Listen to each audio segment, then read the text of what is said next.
अस्सलाम वालेकुम दोस्तों। तो आज की इस वीडियो में आपके साथ में शेयर करूंगा सऊदी अरब की कुछ ज़रूरी और बड़ी खबरें। और आपकी तरफ से काफ़ी सारे कमेंट आ रहे हैं, सवाल आ रहे हैं, उनके जवाब देने की कोशिश करूंगा। और एक जानकारी ऐसी है, इसमें लगभग मुझे भी यहाँ पे 9.5 साल हो गए हैं, मुझे भी उसके बारे में नहीं पता था, तो उसके बारे में भी बताऊँगा। तो वीडियो आप आखिर तक ज़रूर देखें ताकि पूरी जानकारी आपको मिल सके। तो सबसे पहले यहाँ पर मैं आपको बताना चाहूँगा, और आपकी तरफ से ये सवाल भी आता है कि अगर किसी के ऊपर ट्रैफिक वायलेशन है, तो यहाँ पे जवाजात से जो है एक बंदे ने सवाल किया था कि अगर किसी के ऊपर ट्रैफिक वायलेशन है, और ये खबर उन लोगों के लिए है जो ड्राइविंग करते हैं, ड्राइवर हजरात हैं हमारे यहाँ पे सऊदी अरब के अंदर जो भाई हैं, तो वो अगर उनके ऊपर ट्रैफिक वायलेशन है तो क्या वो अपने मुल्क जा सकते हैं या नहीं जा सकते उसको बिना अदा किए। और ये सवाल भी करते रहते हैं काफ़ी।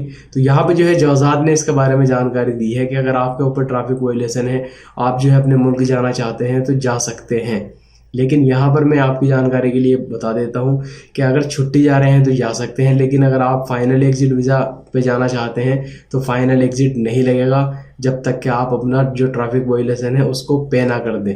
सिर्फ जवाजात ने कहा है कि जा सकते हैं, लेकिन ये मैं आपकी जानकारी के लिए बता रहा हूँ कि फाइनल एग्जिट नहीं लगेगा जब तक कि आप अपना जो ट्रैफिक वायलेशन है उसको पे ना कर दें, उसको जमा ना कर दें। और एक और जो है जवाजात से ही सवाल पूछा गया था कि उनका भाई जो है यानी भाग करके जो है काम कर रहे थे सऊदी अरब के अंदर, लगभग 6 साल पहले उनको पकड़ के डिपोर्ट कर दिया गया था, तो क्या वो नए वर्क वीज़ा पे सऊदी अरब आ सकते हैं अब दोबारा से या नहीं आ सकते। और ये सवाल भी जो है बहुत लोगों ने मुझसे किया है कि भाई हम 2017 में, 2016 में, 2018 में हमें जो है पुलिस ने पकड़ लिया था, हम कंपनी से भागे हुए थे, कफील से भागे हुए थे, तो क्या हम अब नए वर्क वीज़ा पे आ सकते हैं या नहीं आ सकते। हमको डिपोर्ट कर दिया गया था सऊदी अरब से। तो यहाँ पर जो है जवाजात ने इसके बारे में कन्फर्म जो है बता दिया है कि वो लोग अब सऊदी अरब ज़िंदगी भर नहीं आ सकते, सिर्फ उम्रा करने के लिए और हज करने के लिए आ सकते हैं, जो अभी नया रूल्स रेगुलेशन है। पहले का जो रूल्स रेगुलेशन था वो आपको मालूम है, उसमें 3 साल की पाबंदी होती थी, 5 साल की होती थी, 10 साल की होती थी। लेकिन जिन लोगों को डिपोर्ट किया गया है, चाहे अब किया जा रहा है या जिनको पहले डिपोर्ट किया गया है सऊदी अरब से, वो अब नए वर्क वीज़ा पे कभी भी नहीं आ सकते, सिर्फ उम्रा करने के लिए, हज करने के लिए सऊदी अरब आ सकते हैं। और एक और खबर यहाँ पर मैं आपको बता देता हूँ कि सऊदी अरब की जो एयरलाइंस है फिर से जो है वर्ल्ड बेस्ट एयरलाइंस का जो है उसको अवार्ड दिया गया है दूसरी बार। पहली बार जो है 2017 में दिया गया था, और फिर से जो है 2021 में जो सऊदी एयरलाइंस है उसने वर्ल्ड बेस्ट एयरलाइंस का अवार्ड जीत लिया है। तो एक जो है कंपनी है स्काई ट्रैक के नाम से, लगभग 100 मुल्कों का जो एयरलाइंस है उन पे वो नज़र रखती है, जो वहाँ की एयरपोर्ट की फैसिलिटी है, एयरलाइन की जो है फैसिलिटीज़ होती हैं उन पर नज़र रखती है।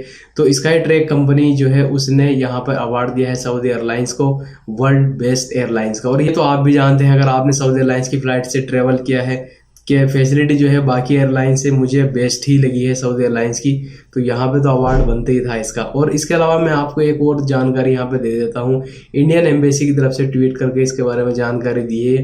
काफ़ी सारे जो है ट्वीट किए गए हैं, लेकिन सब में एक ही चीज़ कॉमन है कि बिजनेस से रिलेटेड जो है इंटरव्यू चल रहे हैं, मीटिंग चल रही हैं। जो इंडियन एम्बेसडर हैं डॉक्टर यूसुफ सईद, उन्होंने मीटिंग की है। अल अरबिया अल सऊदिया का जो एक यानी टीवी चैनल है, वहाँ पे उनका इंटरव्यू हुआ है। तो वहाँ पे जो है बातचीत की जा रही है, पॉलिटिकल रिलेशनशिप के बारे में है, इकोनॉमिक कोलैबोरेशन के बारे में है, यानी बिजनेस से ही रिलेटेड है। और जैसा कि आपको मालूम है कि जो सऊदी अरब के विदेश मंत्री हैं फैसल बिन फरहान, कुछ दिन पहले उन्होंने इंडिया का दौरा किया था। और जो इंडिया के विदेश मंत्री हैं उन्होंने भी ट्वीट किया था कि बहुत जल्द इंडिया से सऊदी अरब के लिए डायरेक्ट फ्लाइट जो है खुल जाएगी कुछ रूल्स रेगुलेशन के साथ। लेकिन अभी तक ना तो कोई ट्वीट आया उसके बाद में, और ना ही फ्लाइट्स के बारे में कोई बातचीत हो रही है। बल्कि कल यानी इंडिया की गवर्नमेंट ने फिर से पाबंदी को एक्सटेंड कर दिया है, जो कि मैंने आपको कल वीडियो बना करके इसके बारे में जानकारी आपको दी थी। और अब जो है मैं आपको उस जानकारी के बारे में बता देता हूँ जिसका मुझे भी नहीं पता था। लगभग मुझे यहाँ पे 9.5 साल हो गए हैं सऊदी अरब के अंदर, मुझे भी इसके बारे में जानकारी नहीं थी। ये खबर आई है अरब उर्दू न्यूज़ पे, जिसमें बताया यह गया है, खासतौर से ड्राइवर जो है उनको इसके बारे में नॉलेज होगी। जैसा कि आपको मालूम है कि अगर कोई एक्सीडेंट वगैरह हो जाता, आपकी गाड़ी ठुक गई है, कहीं से जो है किसी ने एक्सीडेंट कर दिया, तो जो इंश्योरेंस कंपनी होती है उसकी, तो वो आपको जो है पे कर देती है सऊदी अरब के अंदर। लेकिन ये खबर जो है मुझे पहली बार मुझे इसके बारे में जानकारी मिली है कि अगर आपकी गाड़ी जो सड़कों में खड्डे होते हैं या मेन होल होते हैं या जो रुकावट के लिए कुछ चीज़ जो है खड़ी कर देते हैं, अगर उसकी वजह से भी अगर आपकी गाड़ी को कोई नुकसान होता है तो भी आप मुआवजे के लिए तलब कर सकते हैं। पहली बार मुझे ये जानकारी मिली है इसके बारे में। और यहाँ पे जो है बताया गया है कि अगर सड़क पर खड्डे शहर के अंदर हो तो ऐसी सूरत में आपको महकमा यानी ट्रैफिक डिपार्टमेंट से आपको रब्ता करना होगा। अगर शहर के बाहर अगर खड्डे हैं, आपकी गाड़ी को नुकसान हुआ है उससे, तो ऐसी सूरत में आपको रोड सिक्योरिटी फोर्स से रब्ता करना होगा और वहाँ पर आप अपनी कंप्लेन लिखवा सकते हैं। कितना आपका नुकसान हुआ है गाड़ी में, वो सारी जानकारी आप वहाँ पे दे सकते हैं और वो लोग आपको पे करेंगे, आपको जो है आपका मुआवजा मिल जाएगा। तो ये जानकारी जो है मुझे पहली बार जो है पता चली है। क्या आपको इसके बारे में पता था? अगर आपको पता था कमेंट करके ज़रूर बताएं, और अगर नहीं पता था तो इसके बारे में ज़रूर कमेंट करें आप। और एक और ख़बर जो है यहाँ पर मैं आपको बता देता हूँ। सऊदी अरब में मक्का मुकर्रमा रीजन में 2 गैर मुल्कियों को गिरफ्तार किया गया है जिनका ताल्लुक पाकिस्तान से है। अब उन्होंने क्या किया है यहाँ पर वो मैं आपको बता देता हूँ। दोनों ने एक वीडियो क्लिप सोशल मीडिया पर शेयर की थी जिसमें उन्होंने दावा किया था कि हमारे पास में बहुत दौलत है। तो उनकी इन्वेस्टिगेशन हुई तो उनकी जो दौलत के बारे में, पैसों के बारे में उनसे सवाल किया गया, ये कहाँ से आई है, कैसे आई है, तो वो कोई भी उसका जवाब नहीं दे सके। तो काफ़ी पूछताछ करने के बाद में गैर मुल्कियों को सऊदी के नाम से अपना कारोबार के शोबे में हिरासत में लिया गया है। उनको गिरफ्तार कर लिया गया है। मजीद इन्वेस्टिगेशन जो है चल रही है और यहाँ पे जो है बताया जा रहा है कि वो सऊदी शहरी के नाम पे अपना कारोबार कर रहे थे, अब जो कि इलीगल हो चुका है सऊदी अरब के अंदर।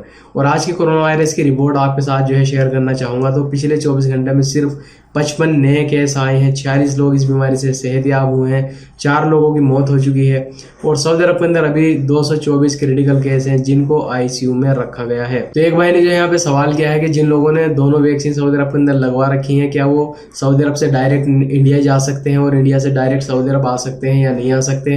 तो कल वाली वीडियो में इन्होंने कमेंट किया था, जैसे कि आपको मालूम है कि इंडियन गवर्नमेंट ने फिर से पाबंदी को एक्सटेंड कर दिया है। तो देखिए जितनी भी फ्लाइटें चल रही हैं वो वंदे भारत मिशन और एयर बबल एग्रीमेंट के तहत ही चल रही हैं। तो आपको कोई मुश्किल नहीं है जाने में, आप आराम से जा सकते हैं अगर आपने दोनों वैक्सीन लगवा ली है, और आराम से आप आ सकते हैं। नॉर्मली डायरेक्ट आप आ जाएंगे सऊदी अरब। और एक और भाई है, उन्होंने सवाल किया है, भाई मेरे 30 सितंबर की फ़्लाइट है, मुझे तो कोई प्रॉब्लम नहीं होगी। भाई कोई प्रॉब्लम नहीं है, जैसा कि आपको मालूम है चार्टर फ्लाइट जो है अभी जा रही है।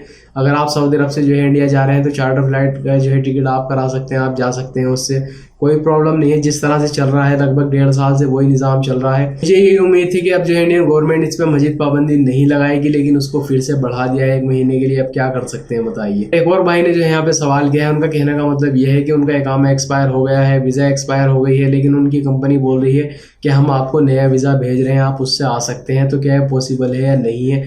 तो बिल्कुल पॉसिबल है और इस चीज़ के बारे में मैंने पहले भी आपको जानकारी दी थी, क्योंकि जो लोग यानी 14 मार्च 2021 से पहले सऊदी अरब से छुट्टी गए हैं, अगर वो नहीं आते हैं किसी भी वजह से, तो उन पे सिर्फ 3 साल की पाबंदी लगेगी। वो भी तब पाबंदी लगेगी अगर वो किसी और कंपनी में जाना चाहते हैं या किसी और कफील के पास जाना चाहते हैं। अगर आपकी वही पुरानी वाली कंपनी, वही पुराना वाला कफील अगर आपको वीज़ा देता है तो आप आराम से सऊदी अरब आ सकते हैं, कोई भी प्रॉब्लम नहीं है।